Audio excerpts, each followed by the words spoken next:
आज होता आपल्या फिटनेस ट्रान्सफॉर्मेशनचा डे 40. आधी 10 मिनिट ट्रेडमिलवर वॉर्मअप केला आणि बॅक ट्रेन करायला सुरुवात केली. आधी लॅट पुल डाऊनचे 3 सेट केले, 10 ते 12 रिपिटेशन्सचे आणि लास्ट सेटमध्ये 110 एलबीच्या वेटपर्यंत पोहोचलो. मग टी बार रोईंगचे 3 सेट केले, 12 to 15 रिपिटेशन्सचे आणि लास्ट सेटमध्ये 60 एलबीचं वेट ॲड केलं होतं.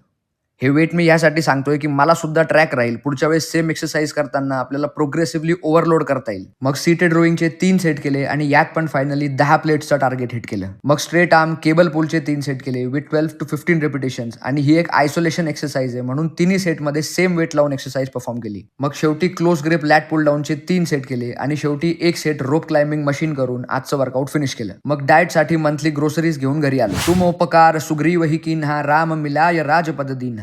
अर्थात जेव्हा वाली आणि सुग्रीव यांच्यात युद्ध झालं होतं तेव्हा बजरंगबलींनी सुग्रीवाची बाजू घेतली होती, कारण तो धर्माच्या बाजूने होता आणि वालीला शक्तीचा अहंकार झाला होता. म्हणून प्रभू श्रीरामाच्या मदतीने वालीचा वध करून सुग्रीवाला पुन्हा राजा बनवलं आणि बजरंगबली किष्किंधा राज्याचे किंग नव्हे तर किंग मेकर ठरले. तो बोलो जय जय श्रीराम. भेटूया पुढच्या रीलमध्ये.